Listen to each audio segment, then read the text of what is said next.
right. Thank you. Welcome, everyone. Like she said, I am Susie Bills. I teach editing and publishing at BYU, including freelancing courses. And so now I'm just going to turn it over to each of our participants to briefly introduce themselves, and then we'll get into the questions. We'll have about 15 minutes at the end for Q&A, so feel free to ask questions in the chat, and we'll try to get to as many of those as we can. So let's start with Brittany. Yeah, I'm Brittany Passmore. I'm a freelance editor. I actually took classes from Susie at BYU and graduated in editing and publishing. And I've been just freelancing from home, and that's basically me. Great, thank you. Christine.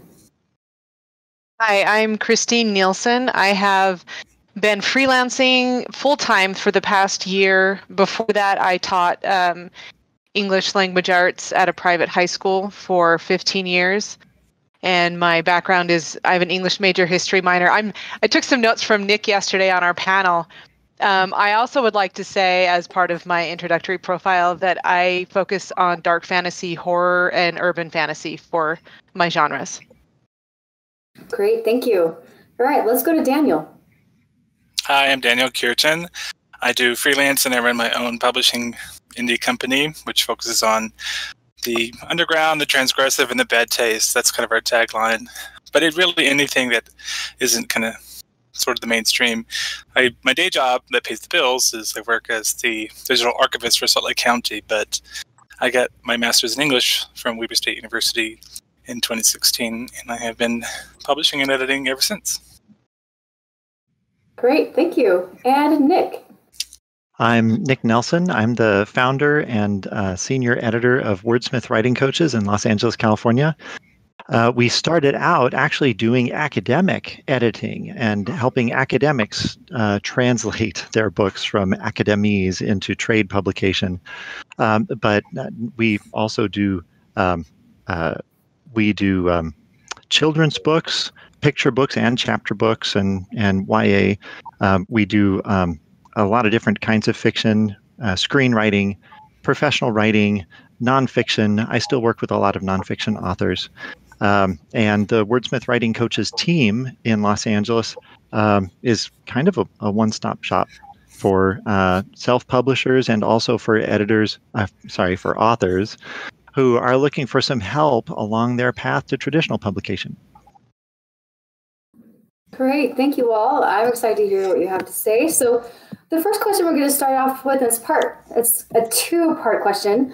So why did you decide to freelance, and how did you get into freelancing? So we'll start with Brittany, but then feel free to just chime in as you want, and that's how we'll kind of take the rest of this time. Okay, so why we decided to freelance and how we got started, right? I decided I wanted to freelance because I wanted to work from home because I'm a mom, and that's the most important thing in my life. And so I wanted a career that I could be at home and be a full-time mom, but still have a job that I'm passionate about. So that was my primary motivation to go specifically into freelancing. I just wanted to be able to work from home, be with my baby. And I really got started. I think my education was a huge jumpstart for me. I feel like I learned so much from my degree. And I've had a lot of success working through a company called Whistler Editing. They hire a lot of freelance editors, and they've also taught me a lot.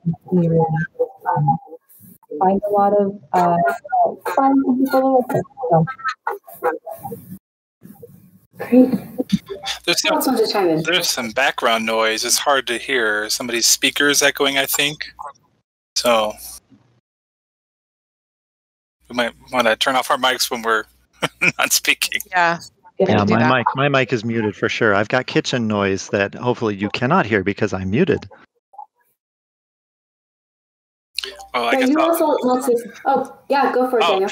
I guess since I spoke up about technical issues, my journey into it came through academic publishing because I was doing my graduate school program at Weber, and I got interested in doing a literary journal for pagan community, and still doing that. That was a highly successful journal. And so that rolled me over into the rest of the world of publishing through once I went into fiction, and I wanted to do stuff that was sort of unique and nobody else was accepting into publication. So I said, well, fine, I'll do it myself. And then I did it and created projects so I had people to publish in and get accepted and paid. So it all just kind of snowballed into one thing after another from that first interest into the literary part.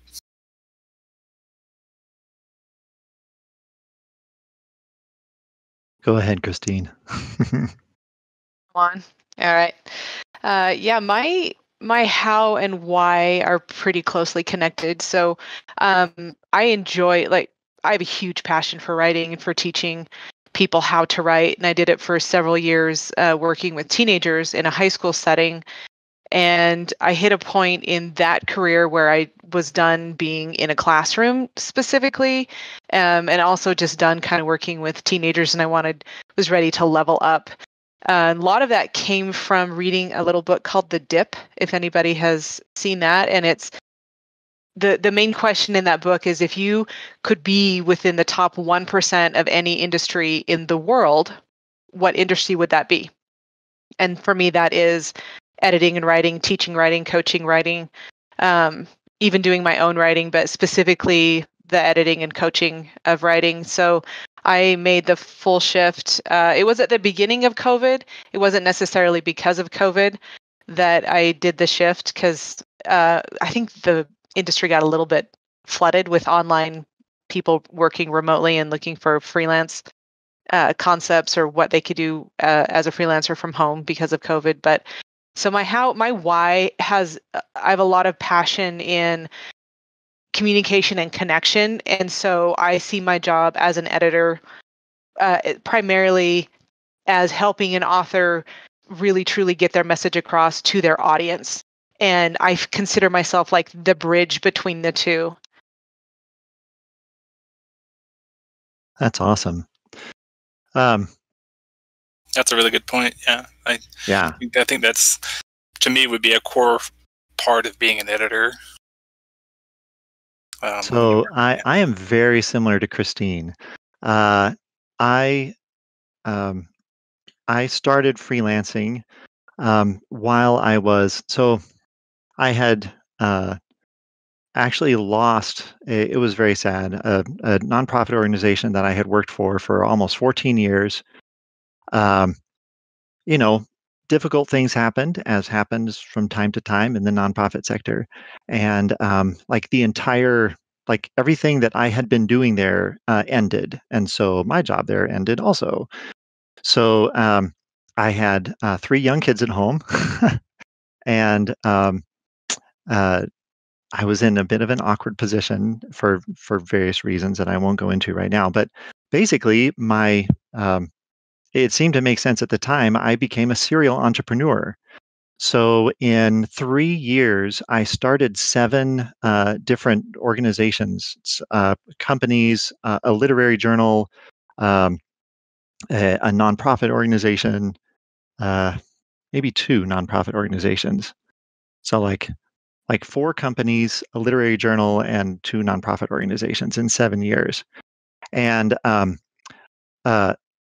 6 out of 7 of them were complete failures. Fortunately, most of them failed fairly quickly within between 6 and 18 months. But the funny thing is, while I was doing all this other work, I at the time I was also an adjunct professor teaching graduate school at a university in Fullerton, and but that was very part-time. I believe that paid like $2,500 a year, my work with them. Yeah, so not, that was nice, helpful, but it ain't where I'm sticking. So, and also I was doing what I needed to do in order to get on, a full-time job there at the university, also on top of all this. So, as part of that, just trying to make myself being helpful, I ended up helping graduate students with their writing, not in the writing center, but sort of on an assigned basis. The dean of students would contact me and say, "Nick, this person really needs help. English is their third language. Can you help them?"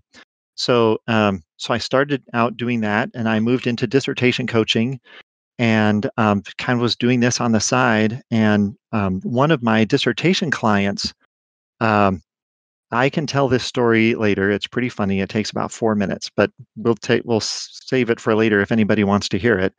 But she, in the span of about 30 seconds, went from thinking that my help had cost her doctoral program to providing me with a part-time job for 2 years.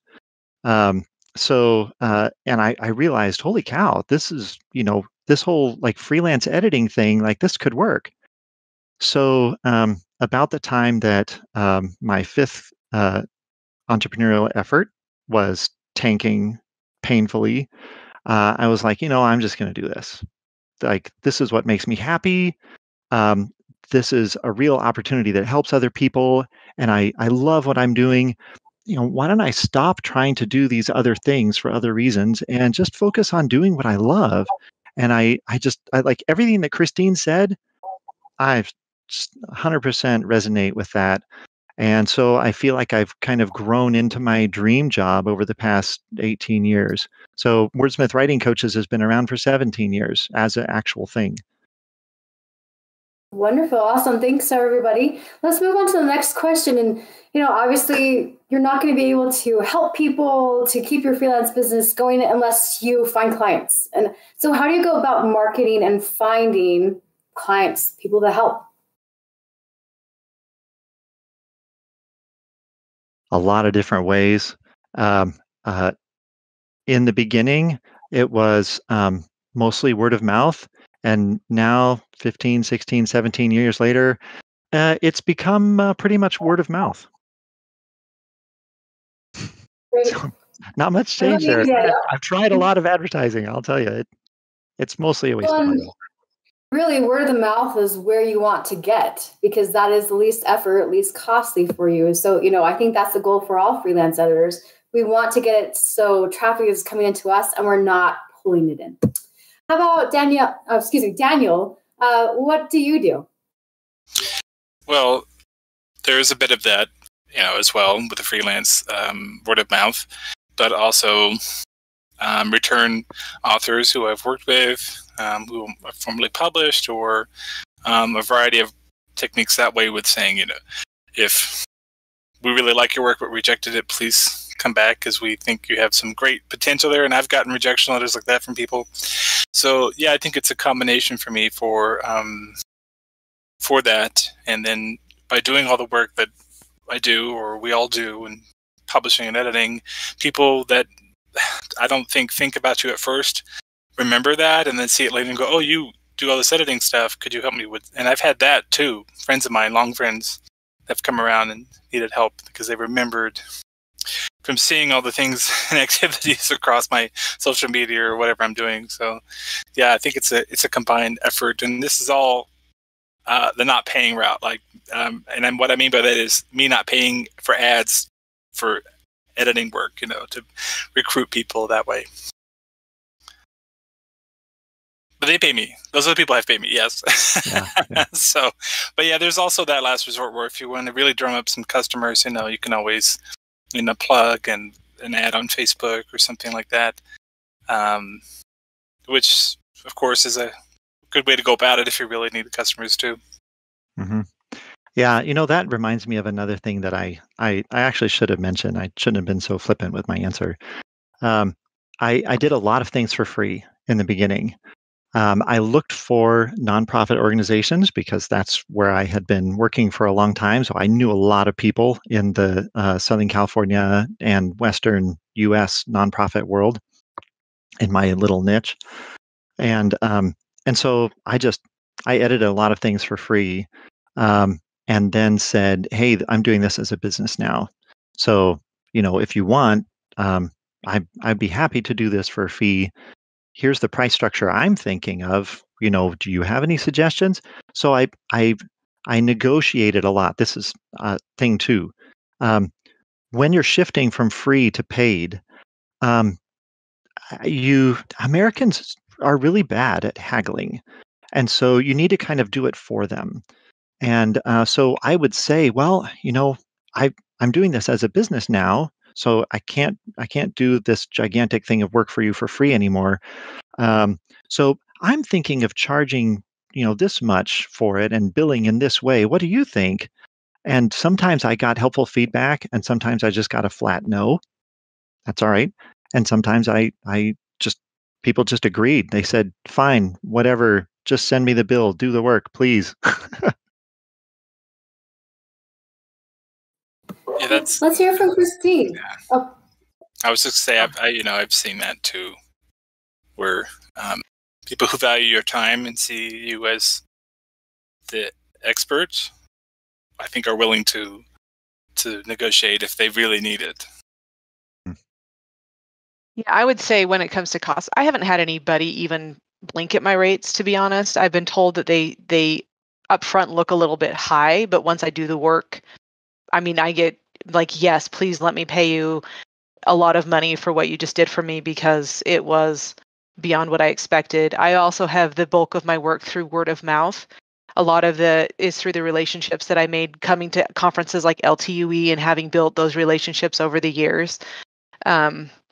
I am also part of the EFA, the Editorial Freelancers Association, and I have gotten some very good work through that site.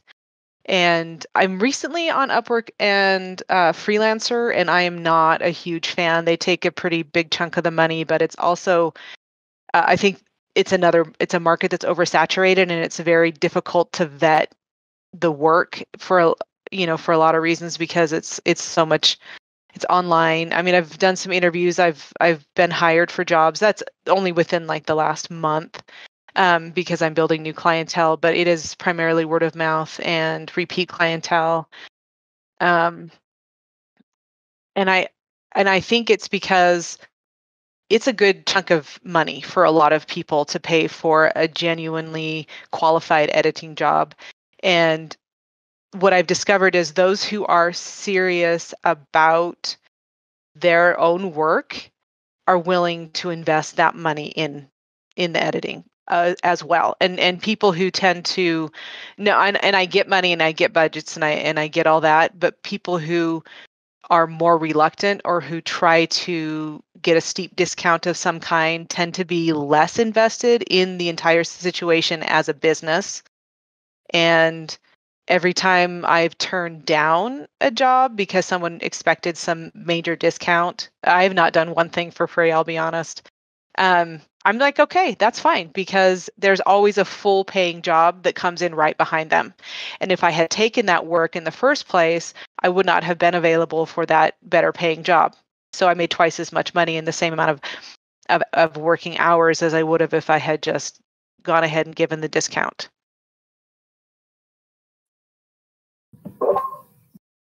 how about you, Brittany? Yeah, I agree with what everyone else has said. I think it really does come down to building connections and gaining people's trust because nobody wants to just pick a random editor and just, hope that it works out. They want to know that you are going to give them the quality that they're looking for. And it takes time to build these relationships. And I think that's been a big lesson for me the past year, just realizing that it does take time to build these connections and build up a network to grow a steadier stream of clients. But it's so worth it building those connections and laying down that trust and even taking the time to just gain experience and build your knowledge and skill set, because that's what helps you be the editor that the authors want and helps you find the clients that you really want, and it makes everybody happy. Yeah. So to follow up on that, go ahead, Daniel. Oh, I was just going to say, I think it really helps if, we're not buttholes to people, really, because we are in a place of expertise, right? I think sometimes it's easy to get our heads full. And, I've met, a number of writers and people across the board who can be dismissive of you if they don't think that you appear to be an editor or professional or whatever it is until you tell them, and then they might change their mind. But I think at the end of the day, though, that the relationships, Brittany's correct, it is about that, and having that generosity and the sincerity when you work with them.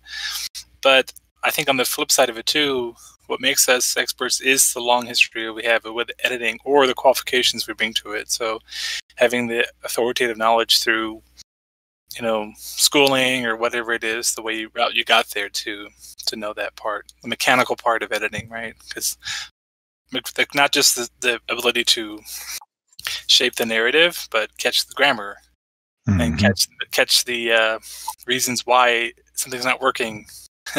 And go, oh, I can identify this, and not just go, well, I don't know why it's not working. I just know it's not, but actually putting a name to something wrong in the manuscript. So. Yeah. Yeah. Yeah. It seems like there's two kinds of new clients. The one kind is new to, like, they've never even hired an editor before, or they have maybe and had, a good experience, but that person's not really available anymore, or they had a horrible experience.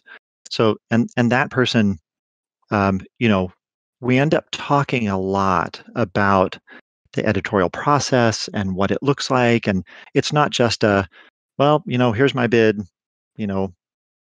but it's much more. There's a certain amount of hand-holding that all of us editors are used to doing for that kind of client. But then there's another kind of client who this is not their first rodeo. And that kind of client will find out very quickly whether or not they like you, and they are more concerned with how professional are you, what is your turnaround like, and they will recognize your quality. Like, as an editor, you do not need to you don't need to tell them what your qualifications are or kind of build yourself up with them at all. They'll send you one job and see how you do, and then they'll just be thrilled with you and keep working with you. So several of you have gone into the pricing. Let's go there a little bit. How do you decide how much you are going to charge? How do you go about, is it by the word, by the hour, by the project? Do you bill some before, some after? Talk about the pricing issue. I get this question all the time. So I think people will want to hear what you do. Brittany, how do you handle that? Yeah, I try to do a couple things to make sure I'm hopefully offering a fair bid for things. Typically, I calculate a little bit by word count, and then I also do a sample, see how long that took me, and then kind of see, okay, so I'll probably take this long. What would my hourly thing be? And then also just kind of guesstimate based off of like the page count, like what a project fee might look like. And then with all that information, I kind of look at how they kind of average out to try to just so I feel like I have all the perspectives. And I usually just try to make sure that I'm meeting a good rate for the number of hours I think I would meet. That's kind of my process. I put a lot of thought into it. Awesome. I would say my process is similar. I don't really negotiate my rates so much, but I do factor in. It's a number of pages based on a standard 250 word page, and then estimate how many hours it typically takes me to do so many pages, and then then multiply that by my hourly rate. That's the estimate, and then I require 50% down to reserve the time on my calendar. I think that's a fair approach. Like Christine, right? Is that right? Christine said, yeah. Because to be honest, I don't know about the rest of you, but I've even had that experience where you start something and then they just never pay, or they they just don't honor the agreement. And so as much as you want to be helpful and be kind, there is the accounting of your time at the end of the day too. So 50% is not really that strange of a price range for any kind of artistic project or endeavor or investment in like anything really, to me. So I think it's a completely fair model. That's sort of the same structure I like to go by too, like giving an estimate on what I think it will take based on that kind of a number, and what they're looking for, their expectations with it. If it's just a cleanup, or is it really hack through the manuscript for every little thing? Then understanding, okay, are they a new person into writing, or are they a seasoned writer? So because those are completely different levels of craft in a way. So are we still answering the question about how we generate estimates for clients? How we bill people? Yes, that was part of my answer. That was my answer, because if I'm working with a new writer who was saying, I just want you to take a look at some of the mistakes instead of looking at it, hacking my way through, or so it's just me sort of having a baseline of estimate of saying, with the different people that are approached or approach me, where are they at? What are they doing? They usually have that kind of conversation with me too. I don't usually ask, but they want to say, "Oh, I'm working on this project for this," and they go on, for a while. But yeah, and we need to listen to them. I mean, a good editor is going to really listen to you. Wait a minute, who are we? We're talking to people who want to be editors, right? Is there anybody here who's listening to this who is an author, and you're like lurking here because you want an inside scoop on how editors think? Just leave something in the chat, because that's fine if you're here. I just want to know that so I can talk to you too. But yeah, that's right. The people who are here for that, and I think if the panel assumes that they don't have any editing experience at all in a professional manner. So So two things occurred to me as I was taking notes on this question. One of them is thanks, Jay Gosling. So Google a term called rack pricing. Another term for that is my brain's not working now. Never mind. Price signaling. That's another term. So if you look on my website, what I'm showing you there is my rack rates. $65 an hour for editing, $75 an hour for coaching, and other rates are there on various pages on my website.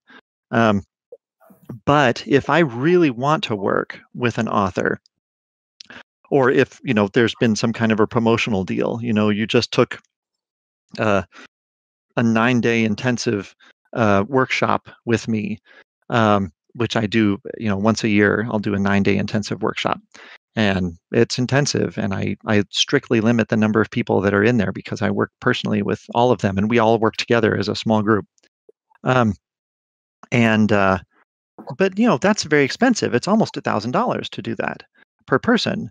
And so if you've spent that kind of money on that kind of intensive workshop with me, then I'm going to give you a 20% discount for the rest of the year on all my other services, because I want you to keep working. I don't want this workshop to be a one-off thing, and then 3 months later you've fallen off the wagon and despairing and you give up. So if you set your rack rate higher than you think people are going to pay, then it gives you room to make deals and discounts. It gives you room to have specials and things like that. But the opposite is true too. You need to have in mind something called a reserve price. This is another term that's important to Google. Reserve price. And so have in your mind a reserve price, and it's going to be different for different clients. For example, once you have some experience, you're going to be able to spot a really difficult client within the first 10 minutes of talking to them, sometimes within the first 2 minutes, sometimes the initial email they send you, you'll be like, oh boy, I need a gig right now, but I don't know if this is going to be it. And so depending on the client, how much I want to work with them, how easy I think it's going to be to work with them, how difficult it's going to be, I will have in my mind a secret reserve price, and I'm not going to go below that. So That's a good point about rates too, Nick. Yeah. About the rates, because not all types of writing are the same, and so often fiction and then nonfiction and poetry all might be 3 different rates. That's what I've usually seen for other editors.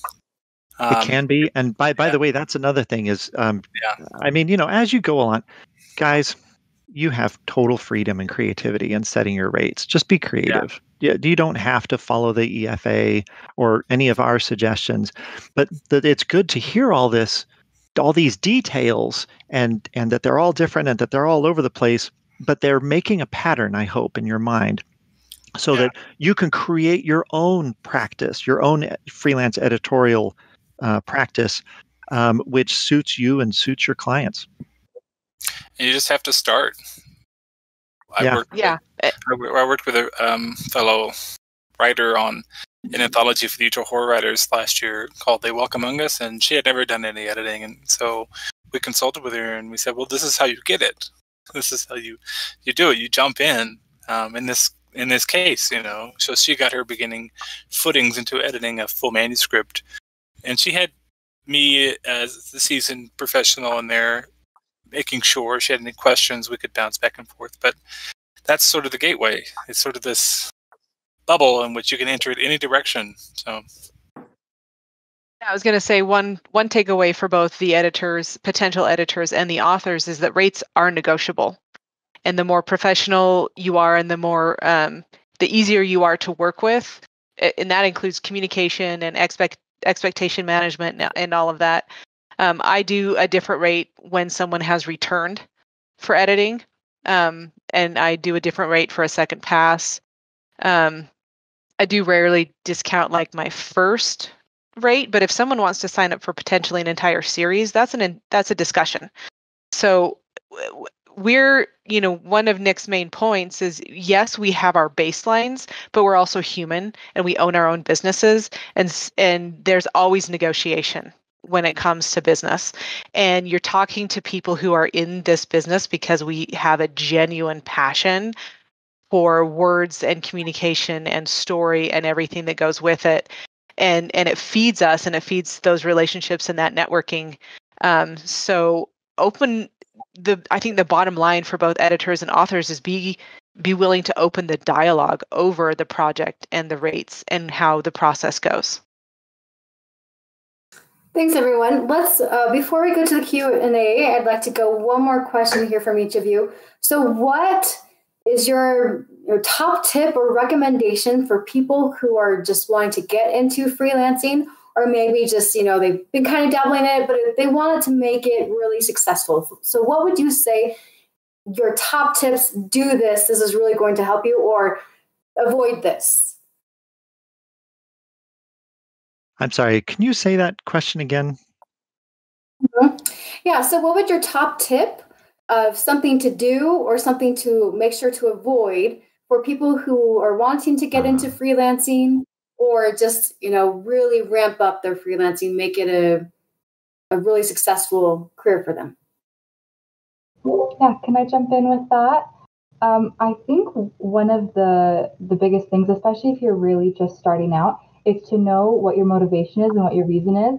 A lot of us have mentioned that we are passionate about this career. We love writing, we love reading, we love helping these authors develop their stories. And there are times when it's really hard and you're not sure what you should do to make your business more successful. You don't know what to do with your taxes, right? There are lots of things that maybe you're not anticipating being so hard, and having the motivation of knowing why you're in this career, I think, can really carry you through the hard times and help you give your best work all the time. Awesome. I would say one primary thing to do is be upfront about what your strengths and weaknesses are as an editor, I think you're going to be more successful and build a solid client base if you can say, that's not a project that I'm going to be the best editor for. Maybe you have someone you can refer them to, or you can say, yes, that is my genre, that is within my skill set, and then I would be a great editor for that project. So just don't be willing to just take anything for editing. Work with what you're good with.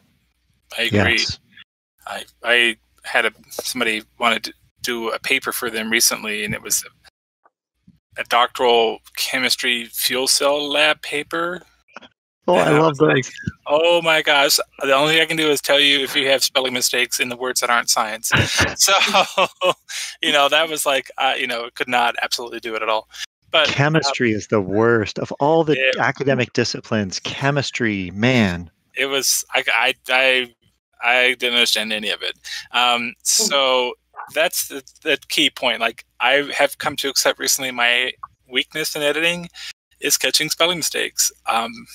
As many times as I've gone through manuscripts and there's just that thing caught in there that was wrong, and that's okay, because I think we have to get past the idea that editors are the universal encyclopedias, because we all approach it, right, from different places. But the thing I hardline that I really focus on is making sure the mechanics are correct and the grammar with people.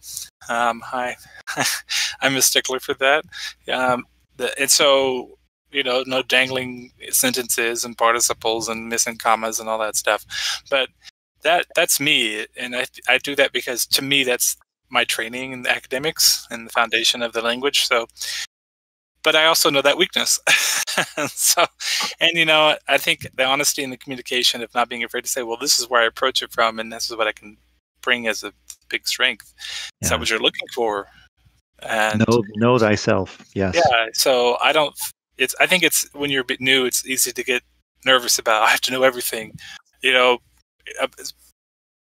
we're always continually learning. And even the best part about it is if you don't know it, but you know where to find it to look it up, that's just as good.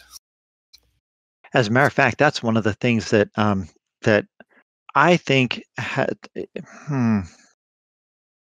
without going into unhelpful details, I think that's one of the things that I know. No, I'm this is not my normal group of colleagues to speak to, and so yeah. Anyway, it doesn't matter. When I was for my first 5 years, I set myself apart from other editors in that group in which I worked, because I became a clearinghouse of information. People started coming to me not because they thought I could do the work. As a matter of fact, a couple of those clients who said no immediately as soon as I, offered to charge them money, they started coming back to me because they knew that I knew people who could do the work that they wanted me to do. And it's so important, guys, as you're starting out as editors, to socialize, to talk, to get to know your colleagues, and look for ways to, especially, this is forever, actually, not just when you're starting out. When you're starting out, you need to especially focus on this because you need to learn the skill and then do it forever. But you want to figure out where people are who need editing and who do editing, and hang out there and get to know people and be practically helpful. Look for ways to solve people's problems. Take lots of notes, and this is part of what Christine was saying about, don't pretend that you know it all or that you can do it all. Understand yourself and focus on doing what you can do really well right now, and of course, growing your skills and your experience. But if someone calls you and says, "Hey, I've got a screenplay. Will you look at my screenplay?" And like for me, I know enough about screenplays to know I am not the person. I'm not a script doctor. So, so I've got an associate, a Wordsmith associate editor, who is also a freelancer in her own right, with her own website and everything. But she's on my webpage too, as the script doctor, as my screenwriter expert. And so people will call me, and anytime someone calls me for help, and I encourage you to build this practice too. Someone ever calls you and says, "Can you help me with this?" Say yes, and then figure out how you can help them. And, for the first 5 years, 80%, well, 60% of the time, I couldn't help them. I was like, yeah, sure. Let me find someone. But I knew enough people, that I was able to refer people to others who were really, really helpful. And, you know, so here's just one thing, the top tip we're talking about. The top tip to avoid, I would say, Fiverr or anything like that. And the top thing to do is, to um, to recognize that we are actually colleagues more than competitors. We're kind of not really competitors, any of us here, because all of us have, even when we're very similar, we have at least slightly different, um, focuses and, different expertises, and even the way that we interact with clients is going to be different. And someone, like, I might rub them the wrong way, but they will love Christine. Even if it's high fantasy, I edit high fantasy, Christine edits high fantasy. We might be very similar in many practical ways, but they will love Christine. And if I know Christine and I'm talking with this person and thinking, I think this is going to click better with Christine, then I can tell them that. There's the need out there for editing and for coaching and for help. At Wordsmith Writing Coaches, our slogan is, we want to, tell your story well and publish wisely, and we're here to help you. So that's a good point, Nick. Is like you knowing that you know which genres you have strengths in as well. And know the other people. Yeah. Because as you start referring work to other people, they'll start referring work to you. And that's another suggestion, is that if you're just starting out and you just don't know anybody yet, find an editor that you like. Yeah, you want to be an editor, find another editor that you like and say, "Hey, can I be an associate editor with you?" If you have overflow work. Yeah, I'm done. Yeah, thank you. We only have a few minutes, so I'd love to get, in a question or two from people who are watching. So if we can go to the chat. Cadence asks, what might be some indications that editing would not be a good fit for you? Is there a certain temperament or skill set which you feel is an absolute must? No. Editors are as varied as authors. I mean, if you consider all the different personalities in the world and the way that people click or don't click, and I think it's pretty much the same for editors and authors who are clients. I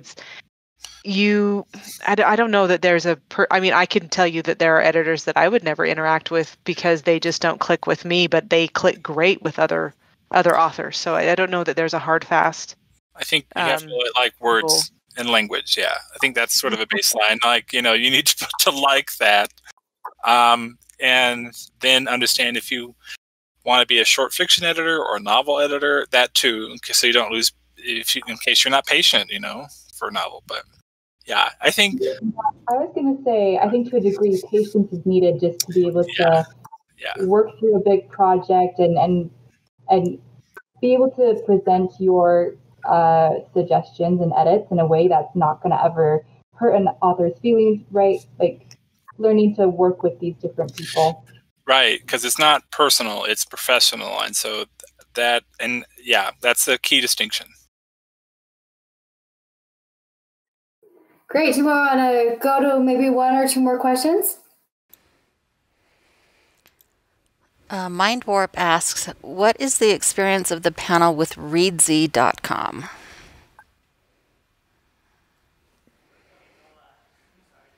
I have none. Yeah, I haven't used it. I've heard mixed things from other editors. I've heard some editors kind of feel it similarly to how Christine described Upwork and Freelancer, right? I don't know. I've heard mixed things about it. I think it's probably a step up from Fiverr. It's difficult to get worse than Fiverr. Fiverr is going to treat you like crap. Please don't go there. Even Upwork is better than Fiverr.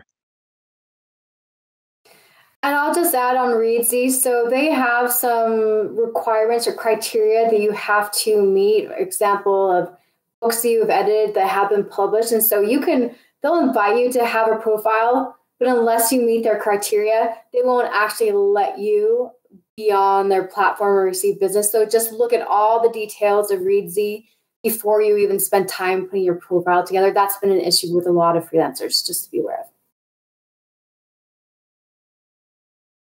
Okay, do we have time for one more question, or do we just need to wrap up?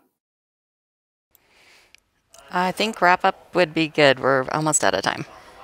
And if anybody wants to ask more questions, ask them in the chat, and we'll probably, I'm hanging out in the chat. Christine's hanging out in the chat. We'll be there. Okay, thank you everyone on the panel for participating, for sharing your experiences, awesome answers, and thanks everyone who has been standing by and watching, and I hope you have a great rest of the conference. Thank you. Stay safe. Thank you. And authors, thanks for dropping in. We love you guys.